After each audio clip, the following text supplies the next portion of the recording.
নমস্কার, শোনাচ্ছি সাহিত্যিক বুদ্ধদেব গুহর চারুমতি। গল্প পাঠ ভালো লাগলে চ্যানেলটা সাবস্ক্রাইব করতে ভুলবেন না, আর গল্প শেষে একটা লাইক দিয়ে যাবেন। আজ শোনাবো উপন্যাসের তৃতীয় পর্ব।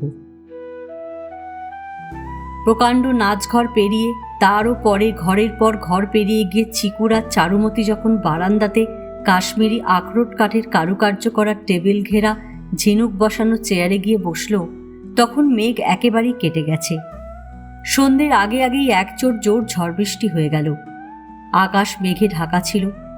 বেশি বৃষ্টি হলে চম্পানালাতে জলের ঢল নামবে। জিপ নিয়ে ফেরার সময় পার হতে পারবে না চিকু। চাপা চিন্তা ছিল সে কারণে মনে।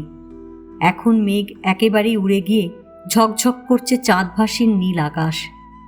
চম্পা নালা থেকে একটা উপনালা বেরিয়ে এসে রানী বসার প্রাসাদের পাশ দিয়ে বয়ে গেছে গভীর জঙ্গলের মধ্যে মধ্যে। স্থানীয় মানুষেরা তাকে বলে চম্পা ঝিও, অর্থাৎ চম্পার মেয়ে। প্রাসাদে পৌঁছবার আগে চণ্ডী মন্দিরের পায়ে মাথা ঠেকিয়েই এসেছে সেই উপধারা। হাতিগির্জা পাহাড়ের কুকুরামাট্টি থেকে বেরিয়েছে এই চম্পানালা। তারপর প্রায় মাইল 5 বয়ে এসেছে এক গভীর বনের মধ্যে দিয়ে। সেই বনের 90% গাছই নাকি কনক চাপার গাছ। অজস্র ফুল ফোটে নালার দুপাশে। গভীর বনের মধ্যে কনক চাপার গাছগুলি নাকি মহিরুহর মতো। কটকে ওদের আদিবাড়ির পেছনের বাগানে এই গাছ ছিল একটা। চিকুরের ড্রাইভার দণ্ডসেনা বলেছিল তার দেশের বনের মধ্যেও নাকি কনক চাপার গাছ আছে। বহু প্রাচীন সব গাছ। চম্পানালার দুধারের গাছ থেকে ফুল ঝরে ঝরে পড়ে জলে হাজারে হাজারে। বসন্তকালের শুরু থেকে নাকি ফুল ফুটতে শুরু করে, আর বর্ষা আরম্ভ হওয়া অবধি ফোটে। তাই চম্পানালা আর চম্পা ঝিওতে কনক চাপার গন্ধ থাকে ওই কমাস। এ এক আশ্চর্য ব্যাপার। এমনটি কেউ দেখেওনি, শোনেওনি এর আগে। কনক চাপার ফুল শুকিয়ে নিয়ে বিছানার নিচে রাখে স্থানীয় মানুষ ও আদিবাসীরা। রাখলে নাকি পোকা মাকড় ছাড়পোকা ইত্যাদি থাকে না। এই সব বনে অর্গুন নামের এক রকমের কালচে সবুজ পাতার ঝাড় হয়। তাতে গাঢ় সবুজ গোল গোল ফল ধরে বর্ষাকালে। সেই অর্গুন ফলও বিছানার নিচে রাখলে নাকি ছাড়পোকা আর পোকামাকড় আসে না। অর্গুন ফলের তরকারি করেও খায় স্থানীয় মানুষেরা। টক টক লাগে নাকি খেতে।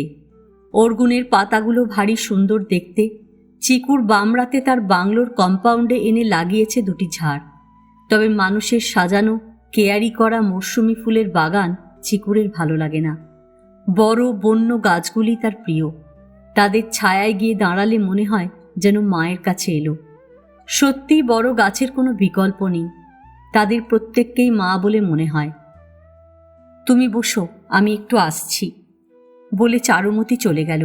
সম্ভবত হাত পা ধুতে গেল চান ঘরে। পা একটু কাদাও লেগেছিল। মন্দির থেকে তো হেঁটেই এসেছে, গেছেও হেঁটে।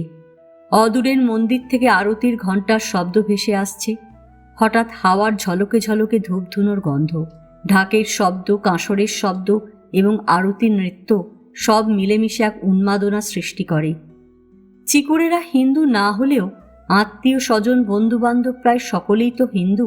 তাই মাঝে মাঝে ভুলেও যায় যে সে হিন্দু নয়। এই আরতি ব্যাপারটা বেশ লাগে চিকুরের। চণ্ডী মন্দিরের পুরুত মশাইয়ের অনেকই বয়স। বংশ পরম্পরাতে এই মন্দিরে আছেন। চারুমতির প্রপিতামহর আমল থেকে। ভারী সম্ভ্রান্ত চেহারা ভদ্রলোকের।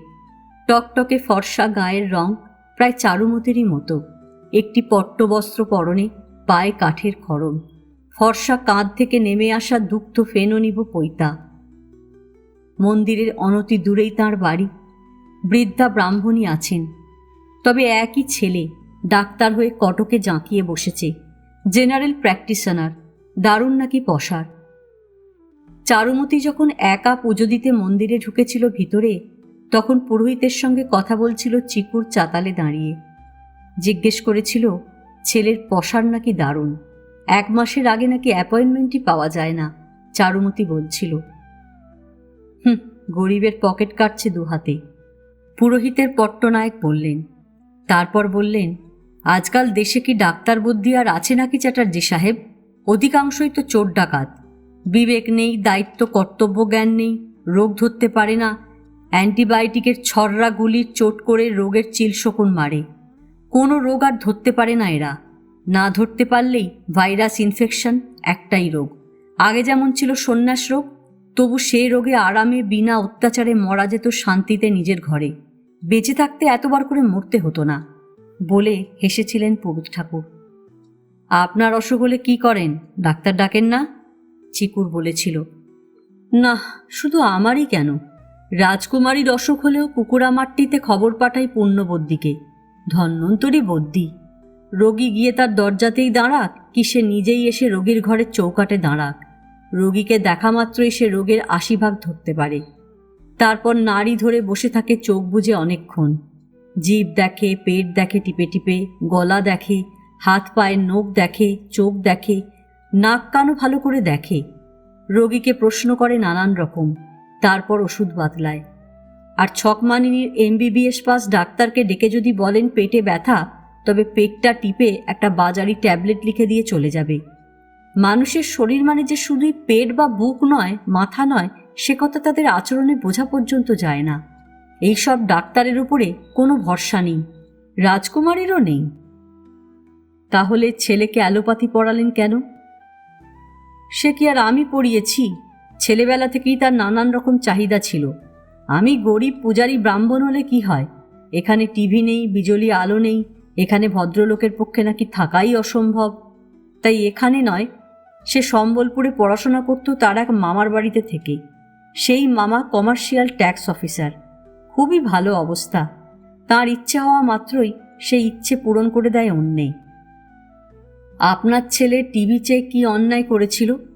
টিভি ঘরে আনলে সমস্ত পৃথিবী আসে ঘরের মধ্যে। পর্বত যেমন মোহাম্মদের কাছে হেঁটে গেছিল, কত কি না জানা যায়। ওই কত কি আর কতটুকু জীবনে কাজে লাগাতে পারেন আপনি স্যার? সত্যি অত কিছু খবরের কতটুকুতে আপনার প্রকৃত প্রয়োজন, তা কি ভেবে দেখেছেন? কেউই কি ভাবেন? টিভি উপকার যতটুকু করে, অপকার করে তার চেয়ে ঢের বেশি। মনের শান্তি, মনঃসংযোগের ক্ষমতা সবই বিক্ষিপ্ত হয়ে যায়। আমাদের হিন্দু ধর্ম নির্জনতার ধর্ম, গভীরতার ধর্ম। আমাদের মুনি ঋষিরা পাহাড়ের কন্দরে, মরুভূমিতে একা একাই চিরদিন সাধনা করেছেন। আমাদের সাধনা নিজেদের জানার সাধনা, আত্মানং বৃদ্ধির সাধনা। এইসব টিভি ফিভি মানুষকে শেষ করে দেবে, দেখবেন একদিন। সেদিন অবশ্য আমি থাকবো না এই পৃথিবীতে। চিকুর অবিশ্বাসের হাসি হেসে বলেছিল, তাই মনে করেন আপনি? মনে মনে বলেছিল, ছাগলে কিনা খায়, পাগলে কিনা বলে। তারপর মুখে বলেছিল, তা টিভি আপনার অপছন্দের তা নয় বুঝলাম, কিন্তু তার সঙ্গে আপনার ছেলের অ্যালোপ্যাথিক ডাক্তার হওয়ার কি সম্পর্ক, তা কিন্তু বুঝলাম না। সম্পর্ক আর কি, প্রাগৈতিহাসিক পুরুত ঠাকুর বাবাকে সে ত্যাগ করল। পড়াশোনাতে চিরদিনই ভালো ছিল, জলপানি পেয়েই পড়ত। তারপর থেকে সে আমাদের সঙ্গে আর কোনো যোগাযোগই রাখেনি। বিশ্বাস করা না করা আপনার ইচ্ছা। সে হয়তো এই ছোট্ট জগতের জন্য নয়, চিকুর বলল। কোলাহলের জগৎ, আড়ম্বরের জগৎ হলেই, ভোগের জগৎ হলেই জগৎ কিছু বড় হয়ে যায় না। চিকুর সে কথার উত্তর না দিয়ে চুপ করে রইল। তবে ওর মা কাঁদেন ছেলের জন্য। ব্রাহ্মণীকে পাঠিয়ে দিই মাঝে মাঝে। ছেলে বউয়ের কাছে আদরে গোবরে থেকে আসে কদিন। রঙিন টিভিতে হিন্দি সিনেমার কোমর দোলানি নাচ দেখে বড় আহ্লাদ হয় নাকি তাঁর। এমনই ঘৃণা মিশ্রিত আক্রোশের সঙ্গে বললেন পুরোহিত বাক্যটি যে চিকুরের হাসি পেয়ে গেল। আপনি জানলেন কি করে? জানি জানি, সব জানি। আমি ঠিক করেছি তাকে বরাবরের মতোই পাঠিয়ে দেব ছেলে বৌমার কাছে। এ বুড়ো তো জীবনে দেবার মতো কিছুই দিতে পারিনি তাকে, শেষ জীবনে একটু আমোদ আহ্লাদ করে নিক। বুঝলেন কিনা স্যার, এই সংসারের সব মানুষের আধারই তো আর একরকম নয়। সব আধারে সব কিছু আঁটে না, আঁটাতে যাওয়া মূর্খামি। তারপর একটুক্ষণ চুপ করে থেকে হঠাৎ বললেন, আমার পুত্রবধূ শিগগিরই মা হবেন। ছেলে বউ বিনি পয়সার আয়াও পাবে, আর ব্রাহ্মণীও শেষ জীবনে আধুনিকা হবেন। বলেই বললেন, আচ্ছা এডিএম সাহেব, মহিলা অথচ ভোগবিলাসের, শাড়ি গয়নার তীব্র আকাঙ্ক্ষা নেই এমন একজনকেও কি দেখেছেন আপনি? চিকুর বলল, কেন? চোখের সামনেই তো আছেন একজন। কে? চারুমতি, আপনাদের রাজকুমারী। ও হ্যাঁ হ্যাঁ, তবে ওকে যেমন সাধারণ বলে গণ্য করি না আমি, ওর বাবা মাকেও কোনোদিন তা করিনি। ওরা আলাদা। তার ছেলের বিয়ে দেওয়ার সময় দেখে শুনে দিলেন না কেন? চিকুর বলল। তাহলে আর বললামটা কি? 16 বছর বয়স থেকেই তো সম্পর্ক রাখেনি। তার সেই মামাই তার গার্জেন। সেই চোরটার বাড়িতে থাকতে গিয়েই তো চরিত্র খোয়ালো। পড়াশোনাতে ভালো হলেই কি কেউ ভালো হয়ে যায় স্যার?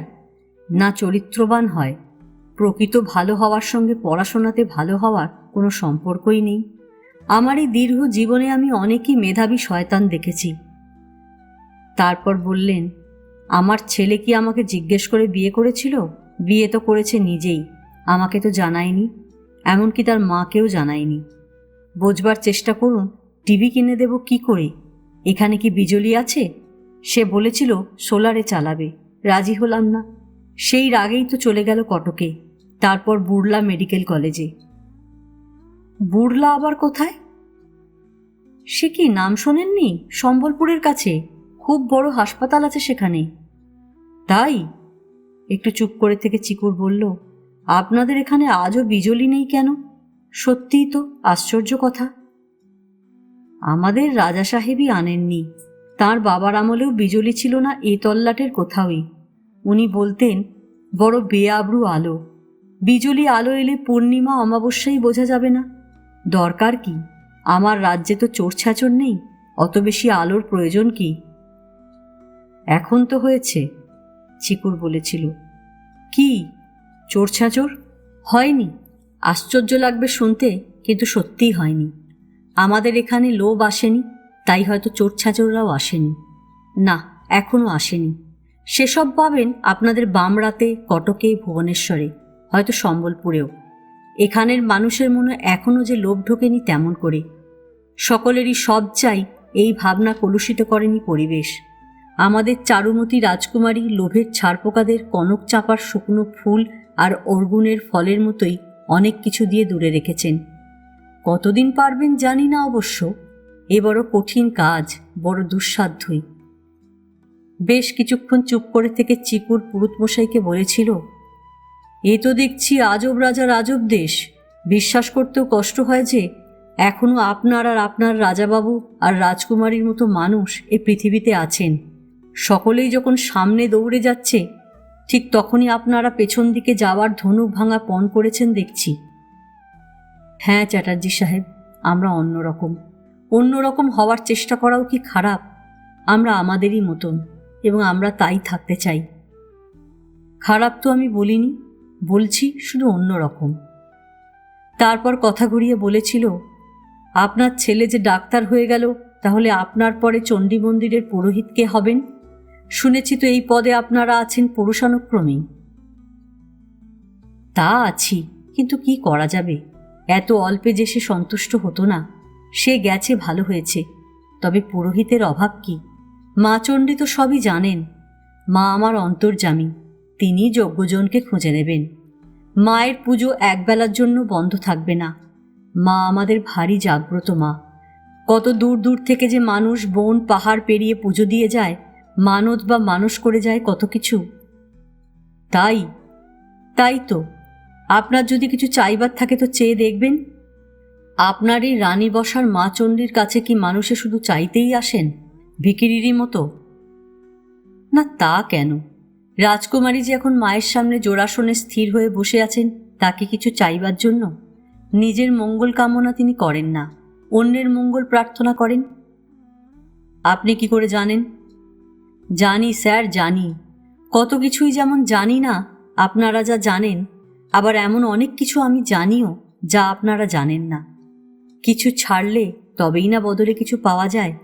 এসব জ্ঞানের কোনো ব্যাখ্যা হয় না স্যার, তাই ব্যাখ্যা চাইবেন না দয়া করে। তারপর পুরোহিত বললেন, আপনি স্যার কখনো কটকের কটকচণ্ডী মন্দিরে গেছেন? পুজো দিয়েছেন?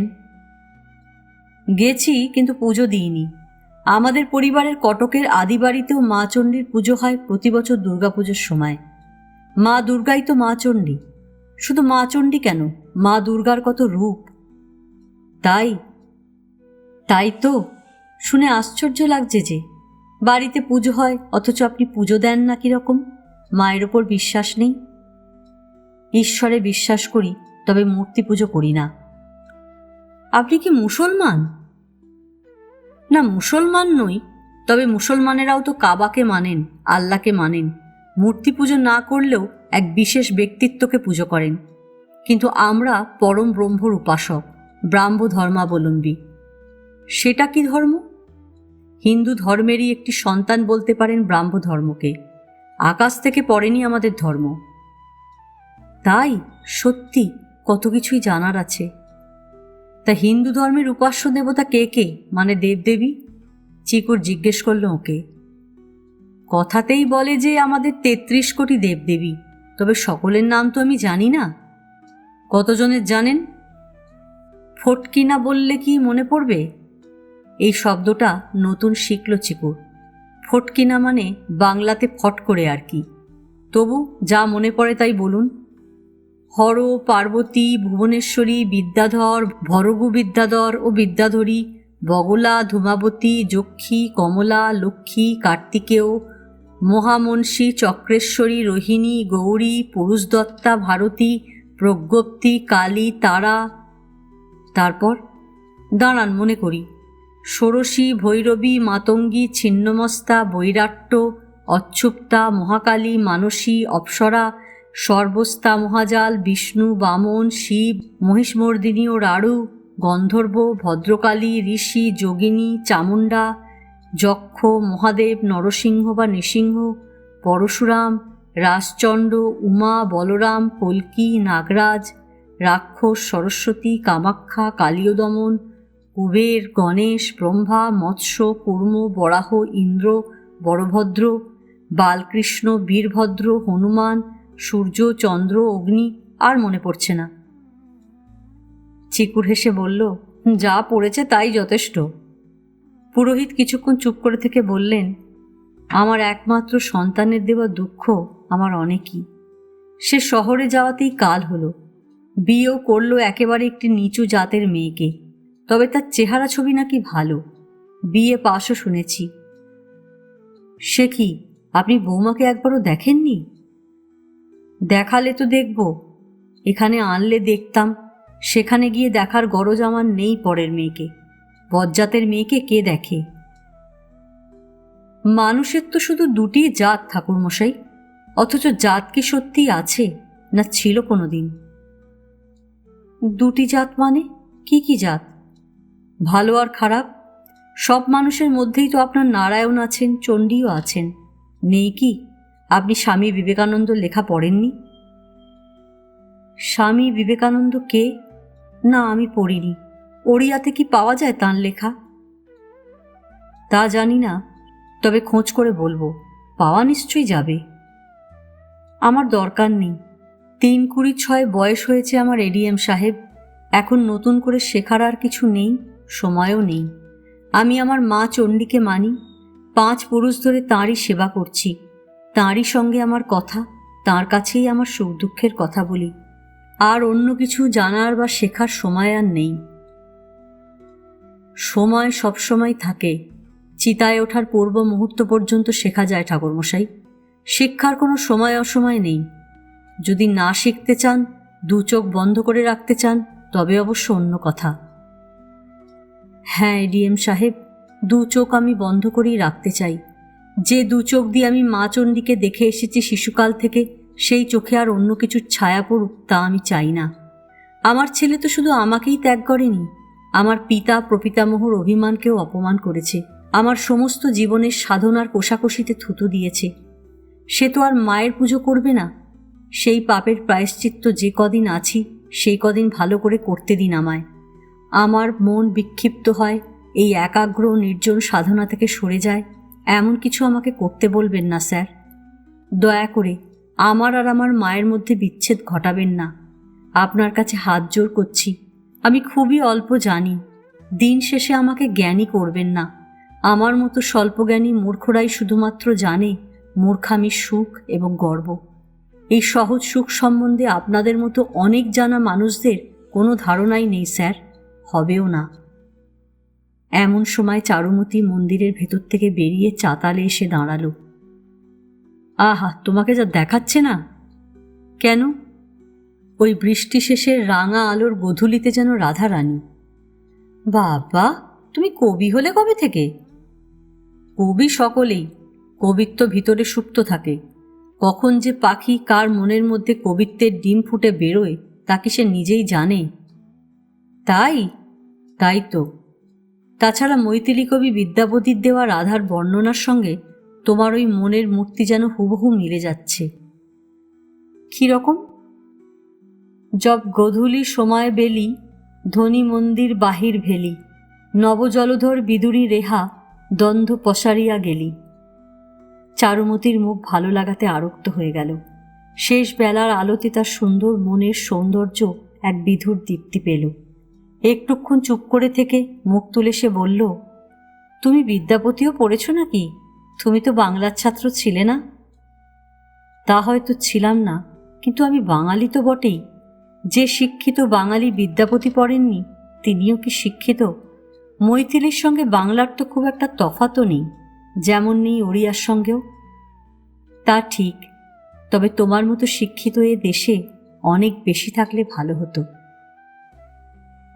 রানী বসার দোতলার বারান্দাতে চিকুর চুপ করে বসেছিল। চারুমতি বেশ অনেকক্ষণই গেছে। বারান্দার কোনায় একটা কর্নার টেবিলে সেজ বাতিটি ছিল, সেটি জ্বালানো হয়নি। কোনোদিনই হয় না, না শুধু আজই হয়নি তা অবশ্য ওর জানা নেই। আজই তো ওখানে এলো, প্রথমবার অনেক দিনের পুরনো নেমন্তন্ন রাখতে। প্রায় তামাদি হয়ে যেতে বসেছিল। জ্যোৎস্না রাত বলেই শুধু নয়, হয়তো অন্য সময়ও বাতিটি জ্বালানো হয় না। পুরোহিতের কথা শুনে তো সেই রকমই মনে হচ্ছে। না জ্বালানোর কারণ আরও একটা হতে পারে। জ্বালালে খোলা বারান্দাতে বসা মানুষদের বহু দূর থেকে দেখা যাবে। রানী বসার প্রাণীদের তো পর্দা মানাই উচিত, কিছুটা অন্তত। তাছাড়া বর্ষা এবং শরতে আলো দেখে বাইরে থেকে পোকা আসে নানা রকম। আলোর সামনে বসে থাকলে অথবা আলোর পিছনেও থাকলে চাঁদের রাতে চাঁদের শোভা দেখা যায় না, আধার রাতে দেখা যায় না আধারের রূপ। অথবা এই রকমই নিয়ম হয়তো এই রানী বসার প্রাসাদের। রাজা বসাতেও যায়নি কখনো চিকু। সেখানে চারুমতির কোনো আত্মীয় থাকে না। দুপুরেই খাবার সময় চারুমতি বলছিল যে এক মহিলাকে সে আনাচ্ছে ভুবনেশ্বর থেকে শিগগিরই। অতি বিদুষী মহিলা, বিয়ে করেছিলেন, বিয়ে ভেঙে গেছে। দেশ বিদেশের ডিগ্রি আছে শিক্ষা জগতের। ইংল্যান্ডেও একটি স্কুলের প্রধান শিক্ষিকা ছিলেন নাকি। তাকে নিয়ে এসে চারুমতি রাজা বসার পুরো প্রাসাদে একটি অবৈতনিক আবাসিক স্কুল করবে। প্রায় 50 জন ছেলে এবং মেয়ে সে বাড়িতে থেকে লেখাপড়া শিখবে নিখরচায়। কোনো বিশ্ববিদ্যালয় বা স্কুল বোর্ডের অধীনে থাকবে না চারুমতির সেই স্কুল, অথচ তাদের লেখাপড়া গান বাজনার সঙ্গে হাতের কাজও শেখানো হবে, যাতে তারা প্রকৃত শিক্ষিত হয়ে উঠতে পারে। হতে পারে স্বয়ংবর, স্বনিয়োজিত। চাকরির জন্য দৌড়ে দৌড়ে তাদের ঘুরতে হবে না। তারা যেহেতু ভোগবাদী হবে না, তাদের চাহিদাও জীবনে থাকবে অতি সীমিত। রবীন্দ্রনাথ যে ভাবনা নিয়ে শান্তিনিকেতন প্রতিষ্ঠা করেছিলেন, সেই ভাবনা নিয়েই এই স্কুলের পত্তন করছে চারুমতি। এখন শিক্ষিকা ও শিক্ষকদের নির্বাচন, ছেলে ও মেয়েদের থাকার সুবন্দোবস্ত, ক্লাসরুমগুলি ঠিক করা, প্রাসাদ নতুন করে রং করা, এইসব চলছে নাকি। কুয়োর সংস্কার করা, পুকুরে ইজিপশিয়ান হুইল বসানো, উইন্ড মিল বসানো, এসব কাজ এগোচ্ছে।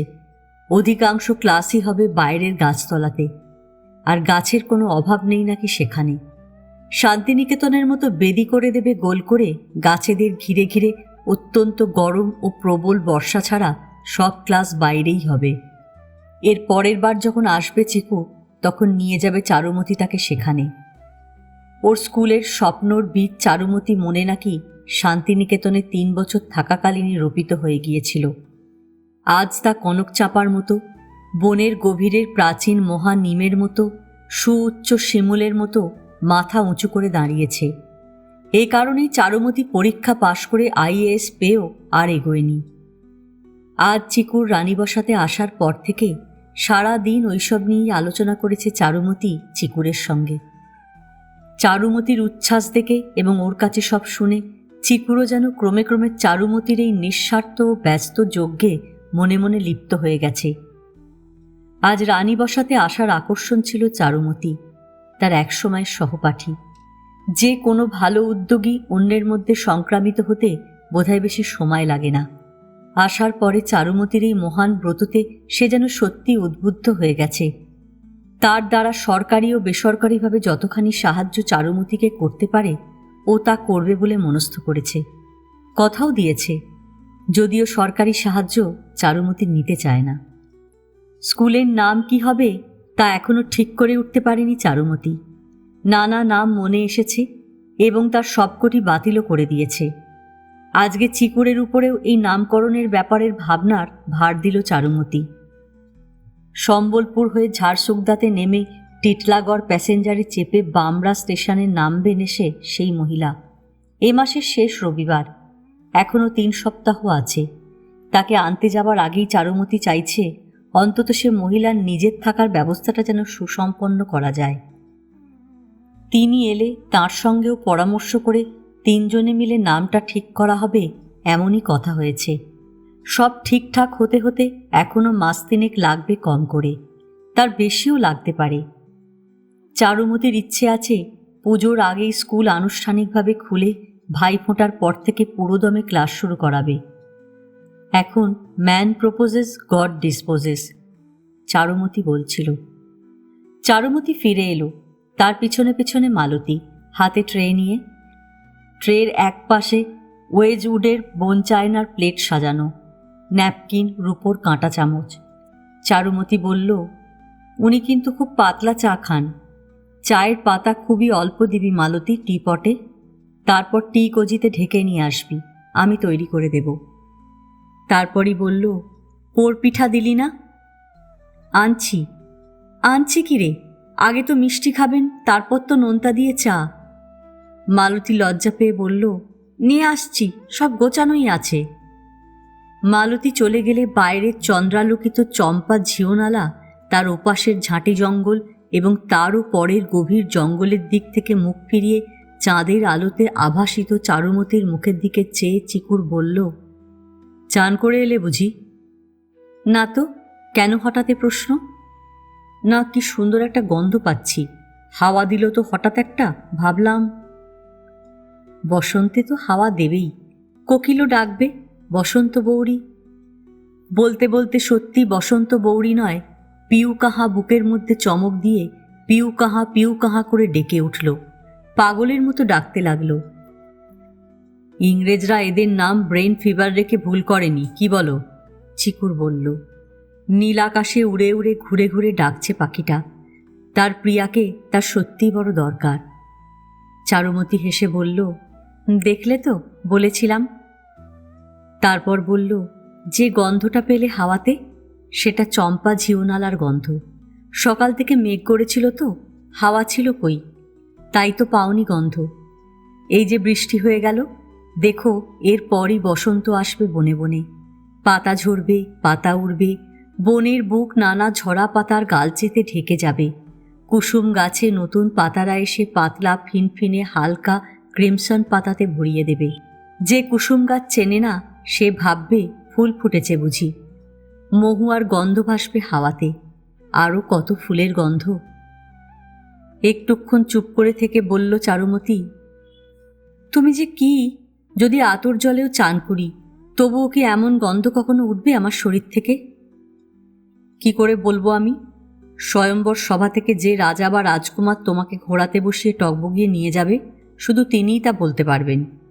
প্রজাদের সাধ্য কি রাজকুমারীর গায়ের গন্ধর ভাগিদার হয়?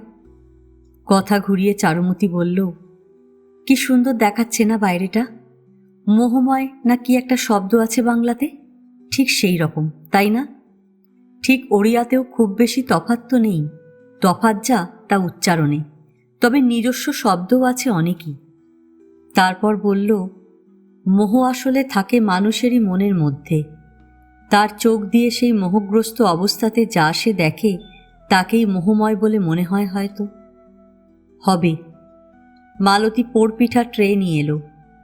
এই প্লেটগুলোও কি ইংল্যান্ডের ওয়েজউডের?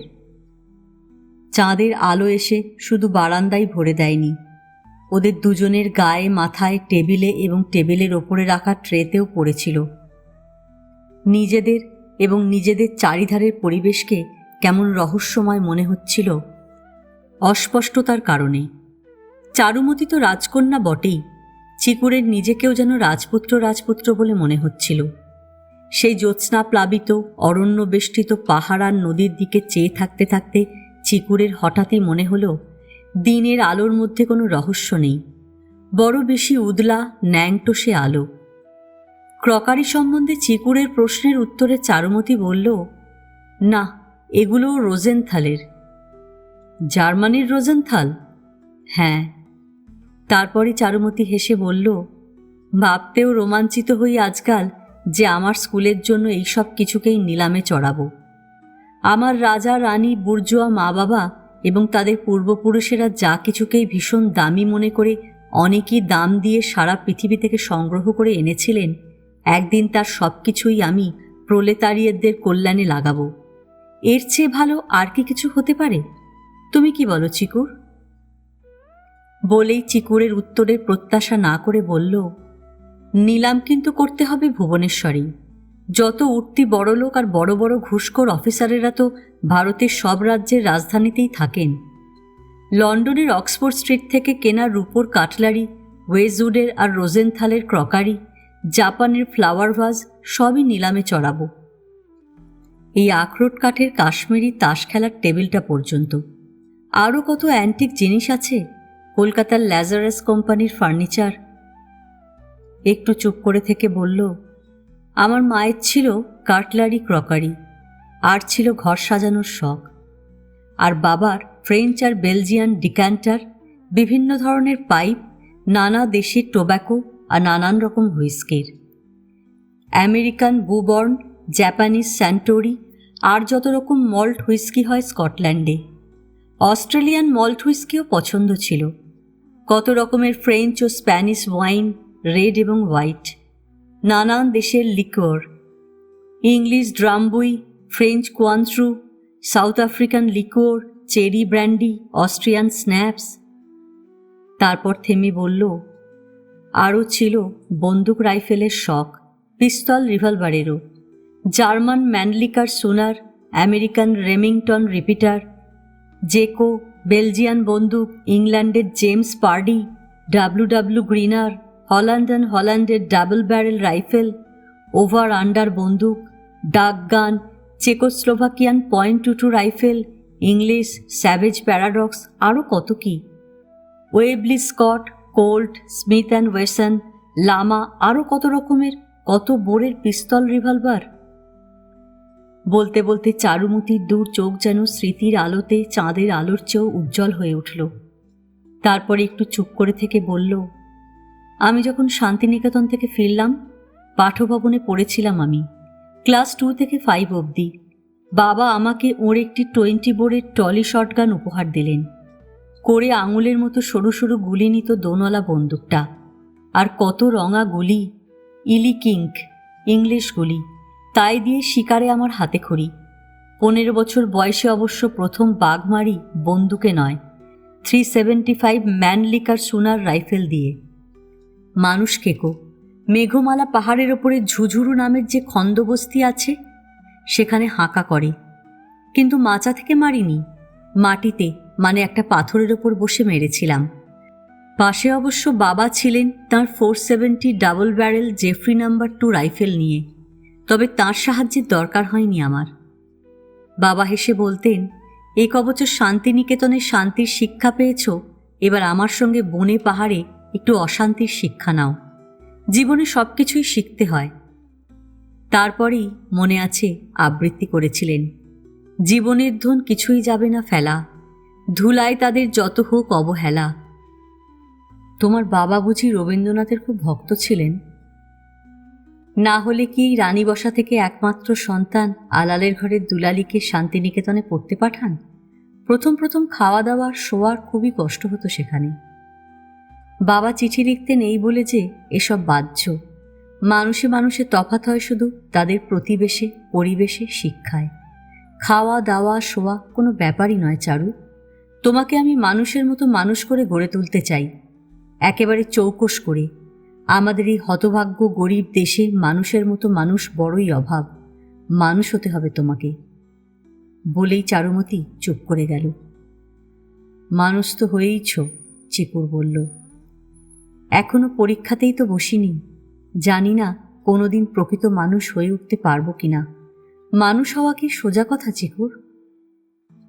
চারুমতির বাবার বিরাট অয়েল পেন্টিং দেখেছে আজই সকালে চিকুর এবারই ড্রয়িং রুমের দেওয়ালে।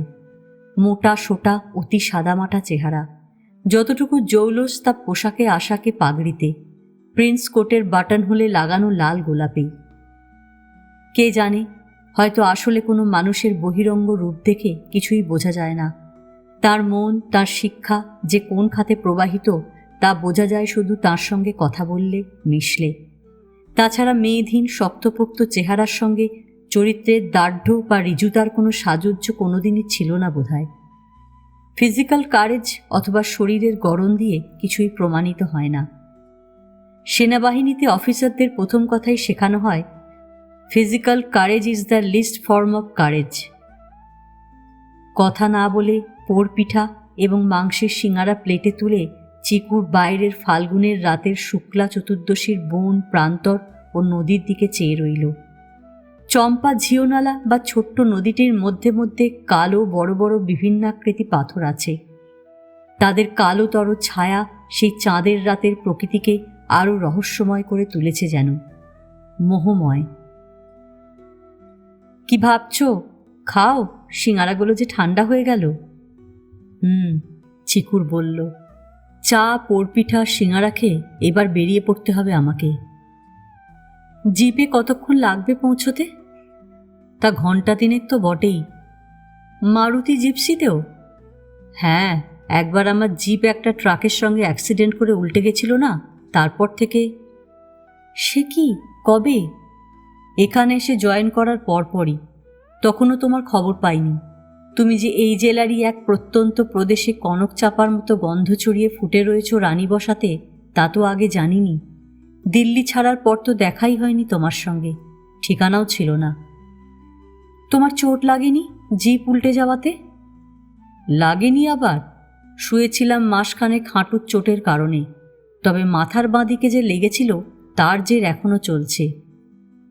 সিটি স্ক্যান করেছিলে? সব করেছিলাম, সিটি স্ক্যান, এমআরআই, কিন্তু পাওয়া যায়নি কিছুই। অথচ মাথা এখনও ব্যথা করে, ভুলে যাই অনেক কিছু। অ্যালজাইমারে দাঁড়িয়ে না যায়। আমি যে কে, কি আমার পরিচয়, কোথায় আমার নিবাস, কি আমার জীবিকা, আমার পিতৃ পরিচয় কি, এসবই যদি ভুলে যাই একদিন, পথে পথে পাগল বা ভিখিরির মতো ঘুরে বেড়াই, ভাবতেও ভয় করে। এই কোটি কোটি জনসংখ্যার দেশে কেউ একবার হারিয়ে গেলে সে তো চিরদিনের মতোই হারিয়ে যায়। প্রশাসন, পুলিশ এসব কিছুই করতে পারে না, করা সম্ভব নয়। এত মানুষ কি কোনো সভ্য দেশে থাকে? সব সমস্যার মূলে তো এই সমস্যাই। তুমি হারিয়ে যাবে না, গেলেও তোমাকে আমি খুঁজে আনব, চারুমতি বলল। তারপর বলল, তুমি ঠিকই বলেছ, আসল সমস্যাটা হচ্ছে জনসংখ্যার আর দারিদ্র্যর। তা নিয়ে এদেশের কার মাথা ব্যথা আছে বলো? যত গরিব মানুষ বাড়ে, দেশে অশিক্ষিত মানুষ যত বাড়ে, রাজনৈতিক দলদের তো ততই সুবিধা। পঙ্কেই তো পঙ্কজ ফোটে, তাদের ভোট পেতে তো কাজ বা কৃতিত্ব দেখাতে হয় না।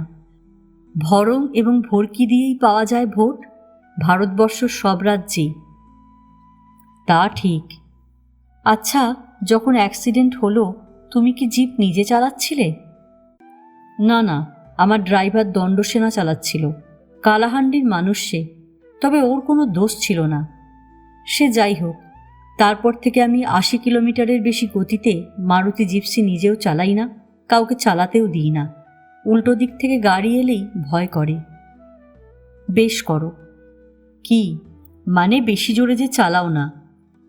তারপরে চারুমতি বলল, আজকে থেকে গেলে হতো না?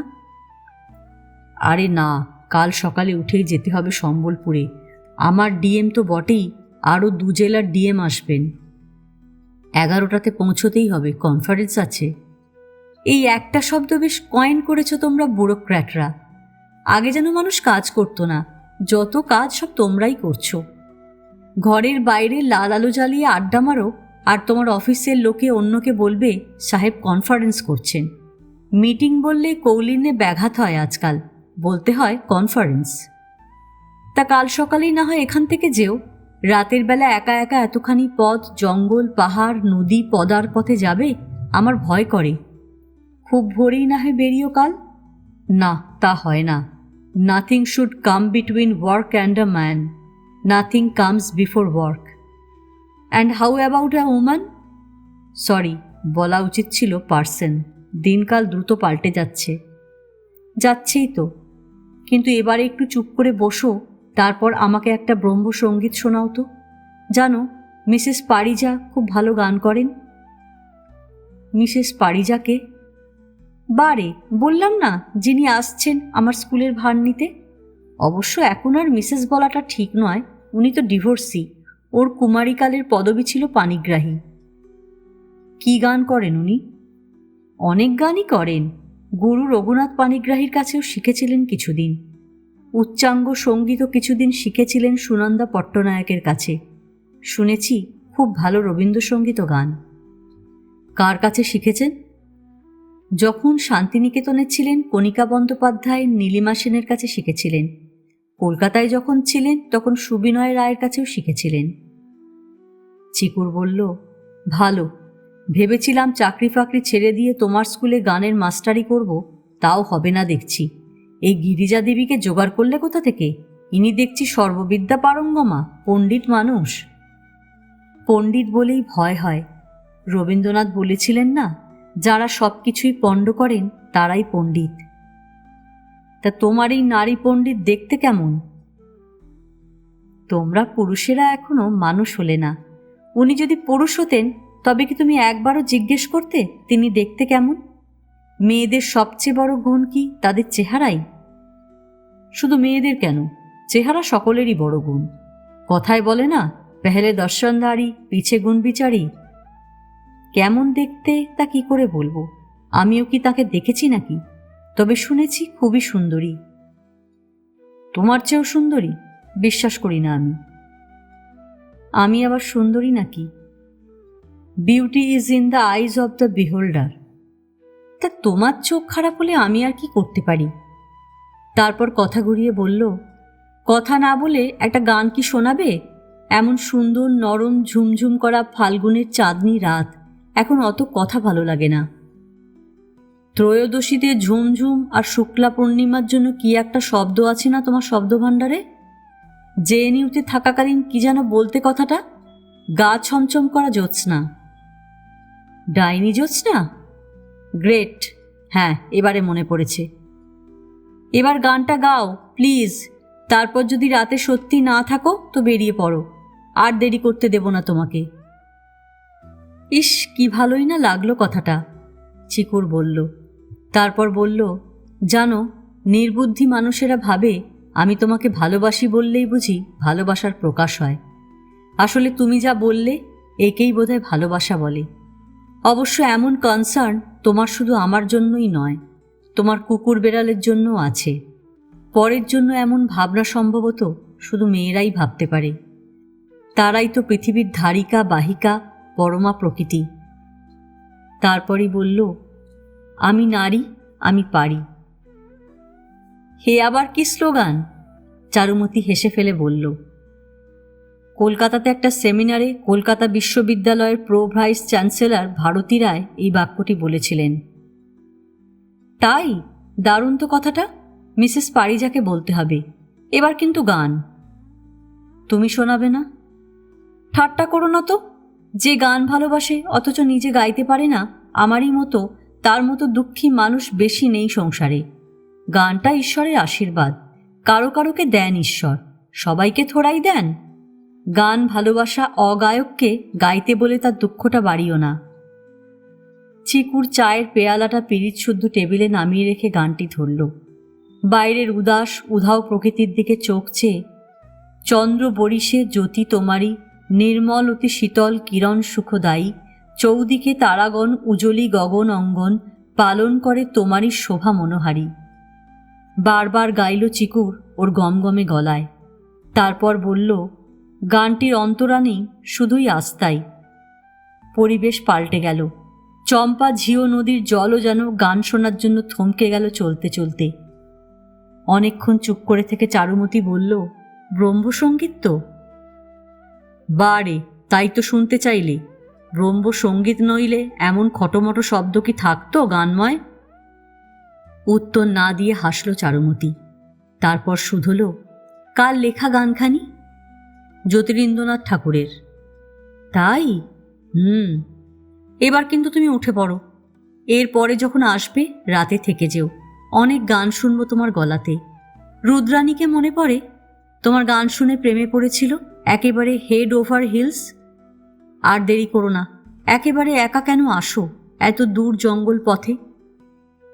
সবাই তো একাই অনুক্ষণ, একা আসা একা যাওয়া। তাড়িয়ে দিচ্ছ, দাও তো, এত বাহানা কেন? তাড়ানোর অধিকার যখন নেই তখন তাড়িয়েই খুশি থাকি। চারুমতি বলল দাঁড়িয়ে উঠে। নিচে নেমে যখন গ্যারেজ থেকে জিপসিটা স্টার্ট করে বের করল, তখন বৃষ্টি ধোয়া সুনীল আকাশে চাঁদ আর অগণন তারাদের সভা বসেছে। ঝিরঝির করে হাওয়া দিয়েছে একটা মিশ্র ফুল গন্ধবাহী। শুধু ফুলের গন্ধই নয়, সেই গন্ধের সঙ্গে ঘাস পাতার গন্ধ, বৃষ্টিতে চান করে ওঠা গাছেদের গায়ের গন্ধও মিশে গেছে। মিশে গেছে বৃষ্টি ভেজা লাল মাটির সোদা সোদা গন্ধ। বন গন্ধে মম করছে এই সুন্দরী রাত। শুনতে পাচ্ছ কি চিকুর তার পায়ের শব্দ? কার? বসন্তর। চারুমতির কথার উত্তর না দিয়ে মাথা নাড়ল চিকুর। ড্রাইভিং সিটের দরজাতে হাত রেখে চারুমতি বলল, তুমি চর্যাপদ পড়েছ? না, আমি সাহিত্যের ছাত্র ছিলাম। সাহিত্য পড়তে সাহিত্যের ছাত্র হতে হয় না কারোকেই। সাহিত্য না পড়লে মানুষ মাত্রই অশিক্ষিত থেকে যায়। চারিদিকে চেয়ে দেখো না, খ্যাপা কুকুরেরই মতো জীবিকার জন্য ব্যস্ত সফল সব মানুষদের। তাদেরই তো ভিড় চারদিকে। এরা কেউ মিস্ত্রি বা ইঞ্জিনিয়ার, কেউ কম্পিউটার বিশারদ, কেউ আঁক কষা পণ্ডিত, কেউ বা মুহুরি যাদের গালভরা নাম চার্টার্ড অ্যাকাউন্টেন্ট, কেউ বড়লোক হওয়ার স্বপ্নসার ডাক্তার। এদের মধ্যে যারা সাহিত্য পড়েছেন কখনো বা এখনো পড়েন, মনুষ্যত্ব তাদের মধ্যেই পাবে যদি খোঁজো। অন্যেরা সব রোবট, মানুষ হয়েও মনুষ্যতর জীব। চর্যাপদের কথা হঠাৎ ওঠালে কেন? সবর পাগল সবর মা কর গুলিগুহারা তৌহরি, নিয় ঘরিণী নামে সহজ সুন্দরী, চানা গুরুবর মৌলিলোরে অগণিত লাগেনি ডালি। মানে কি? প্রকৃতি তো শুধু আমাদের ধারকবাহকই নন। মানুষ মানুষের প্রেমের উদ্বোধনের, উদ্দীপনের, অনুরণনে তোলা মন্ত্রেরই মতো বসন্তর রূপ বর্ণিত হয়েছে এখানে। মানে হচ্ছে, ওহে পাগল সবর, ওহে খ্যাপা সবর, তোমার গন্তব্যে ভুল করো না। আমি তোমারই ঘরণী সুন্দরী, সহজ সুন্দরী। নানা গাছে ফুল ফুটল, সেই সব ফুলের ডাল আকাশের গায়ে লাগলো, আর এই একলা সবরই এই ফোটা বনে বনে ঘুরে বেড়াই একা একা। তুমি কি গো? আমি বিচ্ছিরি বাজে টাইপ, বলেই হেসে উঠল চিকুর।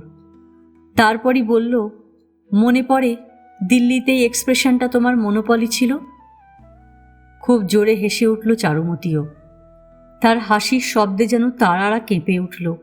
চম্পা ঝিওনালার সুগন্ধি যেন আরও জোরে ছুটল। বনের মধ্যে রাতের ফুল ফুটল রাস রাস অলক্ষ্যে। চিকুর উপরে আঙুল দেখিয়ে বলল, ওই দেখো। কি? একটা আর্টিফিশিয়াল স্যাটেলাইট, তারারই মতো দেখাচ্ছে, কিন্তু তারার চেয়ে বড়। কাছে আছে তো অনেক, আর গতিষ্মানও বটে। তুমি বড় বেরসিক। তোমাকে চর্যাপদ থেকে বসন্ত বন্দনা শোনালাম, আর তার পিঠে তুমি আমাকে মানুষের তৈরি স্যাটেলাইট দেখালে। না, তুমি সেরকমই বেরসিক আছো। বেরসিকদের সুরসিক করার ক্লাস খোলো তোমার স্কুলে। তা তো খুলবই। বেরসিককে রসিক করে তোলাই তো সব শিক্ষার শেষ কথা। যাকগে, ইঞ্জিন বন্ধ করলাম। আরও একটু চর্যাপদ শোনাও দেখি যাবার আগে। এই তো রুচির উন্নতি হচ্ছে আস্তে আস্তে। সবরপাদের আরেকটি পদ শোনো। আজকের এই রাতেরই মতো জ্যোৎস্না রাতের কি অসাধারণ বর্ণনাই না দিয়েছেন। বলো শুনি। হেরিসো মরি তৈলা বাড়ি খসমে সমতুলা, সুকর এসে রে কপাসু ফাটিলা, তৈলা বাড়ির পাশের জন্যা বাড়ি ভাসলা, ফিটেলি অন্ধারি এ আকাশ ফুলোয়া, কঙ্গু চীনা পাকেলারে সবর সবরই মাতেলা। আরে মানেটা বলবে তো? সেই উঁচুতে আমার বাড়ি, বাড়ির চারপাশে কাপাস ফুটেছে, ওই দেখা যায় বাড়ি আমার, চৌদিকে মালঞ্চ বেড়া ভ্রমরেতে গুনগুন করে, কোকিলাতে দিচ্ছে সাড়া, ভ্রমরা ভ্রমরী শনে আনন্দিত কুসুম্বনে আমার ওই ফুলবাগানে তিলেক নাই বসন্ত ছাড়া। গাও না, গেয়ে শোনাও। পরে একদিন গেয়ে শোনাবো। এটি কার লেখা? একজন ওড়িশাবাসীরই, যিনি কলকাতাতে চাঁপাকলা ফেরি করতে গিয়ে শুধু একজন গীতিকারী নন, মস্ত বড় গায়কও হয়ে উঠেছিলেন। কি নাম? গোপাল। পদবী জানি না, অন্য কেউ জানে বলে জানি না, তবে কলকাতার কূপমণ্ডূক জ্ঞানহীন অথচ সম্পূর্ণ বিনা কারণেই নিজেদের সর্বজ্ঞ মনে করা বাঙালিরা তাকে ডাকতেন গোপাল উড়ে বলে। সত্যি বাঙালি মাত্রই কি কূপমণ্ডূক? রবীন্দ্রনাথও কিন্তু এই দোষে দোষী, নইলে উনিও কি লিখতে পারতেন নামটা শোনায় 100 উড়ে? ঠিকই বলেছ, আসলে we have never known or respected our neighbours. উড়ে, মেরো, খোট্টা, পাইয়া এসব বলে এক ধরনের রকবাজ সবজান্তা সংস্কৃতির ধারক বাহকই হয়েছি আমরা। প্রকৃত শিক্ষিত হলে এরকম বলতে পারতাম না। তবে আজকাল পুরো ভারতবর্ষই বাঙালিদের হেয় করছে, হয়তো তোমাদের ওই পাপেরই জন্য। কীরকম?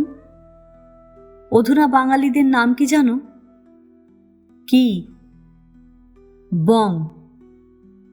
বং? তা নইলে বলছি কি, যাচাই করে দেখো, উড়ে, মেরো, খোট্টা, পাইয়া বলার প্রতিশোধ এখন সকলে এমনি করেই নিচ্ছে। কারোর সঙ্গে আলাপ হলেই অন্যে জিজ্ঞেস করে, আর ইউ এ বং? এবার জোরে হেসে উঠল চিকু, বলল, রাইটলি সার্ভড বলছো? Yes sir, the table is turned. এবার মানেটা বলো তোমার চর্যাপদের পদের কী সব কপাসু ফুটিলা টুটিলা বললে তার? এসবের প্রভাবে রাতে বনপথে রাতের বেলা জিপের টায়ার যদি ফুটি ফুটি করতে চায় তাহলেই চিত্তির, আমি তো চাকা চেঞ্জ করতেও জানি না। শোনো, মানেটা শোনো। আমার বাড়ির সেই অনেক উঁচুতে তার চারপাশে কাপাস ফুল ফুটেছে, আর কাপাসের ডালের মাথায় উঠেছে চাঁদ, চারদিক জ্যোৎস্নায় ছমছম করছে। ছমছম নাকি ডাইনি জ্যোৎস্না, যা ভাবো। তারপর শোনো, কাপাস ফুলের ওপর চাঁদের আলো পড়ে মনে হচ্ছে যেন আকাশে অজস্র ফুল ফুটেছে, কঙ্গুচিনা ফল পেকেছে গাছে গাছে, আর সবর সবরই মেতে উঠেছে আনন্দে। চিকুর বলল, কিন্তু কঙ্গুচিনা ফলটা কি ফল? আমিও জানি না, কিন্তু কল্পনা করে নিতে অসুবিধে হচ্ছে কি? না, কল্পনা করতে অসুবিধে কি? কঙ্গুচিনা কঙ্গুচিনা। তুমি কাপাস ফুল ফুটতে দেখেছ কখনো? গাছই দেখিনি, তার ফুল ফোটা। এই বসন্তেই আমাদের জঙ্গলে তোমাকে দেখাবো কাপাস গাছ আর ফুল, যখন পরের বার আসবে। তারপর মারুতি জিপসির দরজার উপরে ডান হাত রাখা চিকুরের হাতের উপরে একটা আদরের চাপড় মেরে ওড়িশা দেশের রানী বসার রাজকুমারী বলল, তুমি একটা রিয়েল বং। চিকুর ইঞ্জিন স্টার্ট করলো আবার। তারপর সামনের চাকা দুটো এগিয়ে গেল। আসলে ঘোরে তো পেছনের চাকা, কিন্তু সামনের চাকা আগে যায়। জীবনেও বোধহয় এমনই হয় অধিকাংশ সময়, যে চালায় যে ঘোরায় সে আড়ালেই থাকে। জিপসিটা রানী বসার রাজপ্রাসাদের বাইরে এসে পড়তেই দুপাশের বনের গন্ধ যেন তীব্রতর হলো। ঠান্ডা সুগন্ধি হাওয়া ঝাপটা মারতে লাগলো চোখে মুখে। ডান হাতের যেখানে চারুমতি আলতো করে আদরের চাপড় মেরেছিল সেই জায়গাটাতে এক আশ্চর্য অনুভূতি হলো। শরীরে স্পিরিট লাগানো জায়গাতে ইঞ্জেকশন দেওয়ার আগে হাওয়া লাগলে যেমন হয়। কিছু কি ছিল চারুমতির হাতের পাতায়? কি যে কোথায় থাকে, কখন থাকে, আর কোন শুভক্ষণে তা উদ্ভাসিত উৎসারিত হয়, তা যদি সবই আগে থাকতে জানা যেত। জ্যোতিরিন্দ্রনাথ ঠাকুরের গানটি একা একাই গাইতে গাইতে ইঞ্জিন টপ গিয়ারে ফেলে স্টিয়ারিংয়ের ওপর হাত রেখে বসে রইল চিকুর চ্যাটার্জি, চোখ দুটি পথের উপরে নিবদ্ধ করে। চন্দ্র বরিশে জ্যোতি তোমারই, নির্মল অতি শীতল কিরণ সুখদায়ী। আজ এ পর্যন্তই। উপন্যাসের 4র্থ পর্ব নিয়ে অন্যদিন আসব। গল্প পাঠ ভালো লাগলে লাইক, শেয়ার, কমেন্টস করতে ভুলবেন না। এখনও যারা আমার চ্যানেলটা সাবস্ক্রাইব করেননি তাদের সকলের কাছে অনুরোধ রইল প্লিজ আমার চ্যানেলটা সাবস্ক্রাইব করে নেবেন। পাশে যে বেল নোটিফিকেশনটা আছে সেটা অবশ্যই প্রেস করে দেবেন। আজকের মতন নমস্কার।